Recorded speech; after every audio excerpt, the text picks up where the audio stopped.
For more, let's speak to our senior reporter, Cyril Payen. He's joining us from Jezin in the mountains of southern Lebanon. Cyril, hello to you.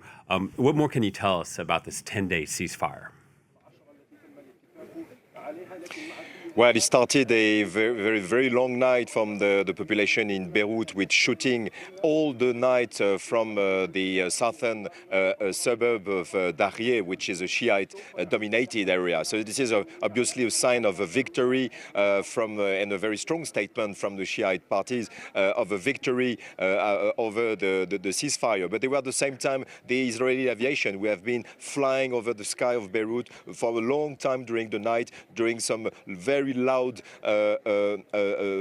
noises, just to show that they were still around. So we have been with Abdelkader Dermaz able to follow tens, maybe hundreds of thousands of people who didn't follow the orders from the recommendations, from the government to wait because of the fragility of the ceasefire, which is very precarious. So they didn't wait, and they are on their way back to their home, back to the south. So you can see lots of huge traffic jam in the suburb of Beirut. This is why we're now on secondary road in the mountain in Jezin area, heading to the south. But for the people we have been able to talk to, who are also on these roads on their way back to their home, it's really a way back to the unknown, because we know that the strategy of the Israeli military, as we speak, there are some rumors and speculations, but we're a bit remote from any confirmation of information. But speculations are spreading, or rumors about bombardment strikes not too far from where we stand, just to be confirmed. But some of these people know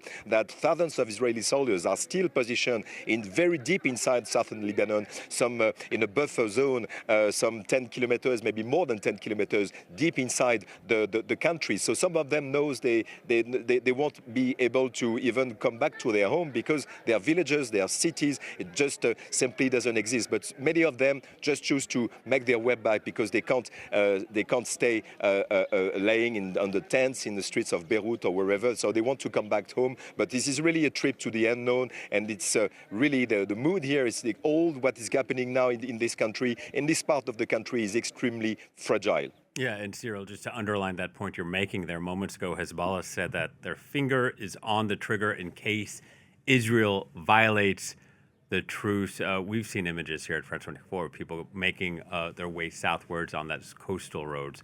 And this is despite those army warnings not to head home. Of course, but there is no other way for many people to be. Some of them, for instance, saying we don't want to be qualified as refugees. How can we be refugees in our own country? We are just displaced people, and to be displaced can't be permanent. So we don't wait for any statements or any recommendations or order whatsoever for any authorities. We have to come back home to our family just to check if people are still alive. So it's a very volatile situation, and we can see the despair in many faces and eyes of the people who have been crossing, because they come back and they know even the ceasefire can last maybe just 1 day, 2 days, because they know what's going on with the bigger theater, with the negotiations going ahead between Iran and America. Everybody knows where they stand, and they know that the ceasefire was the implementation of the ceasefire back 15 months ago on the 27th of November 24. There have been 15,000 violations of this ceasefire from the Israeli military. So people know what is the situation here. They just try to go back to their life, and at least to find what is the remnants of their houses and their family there. Cyril, thank you very much. Cyril Payen reporting from Jezin.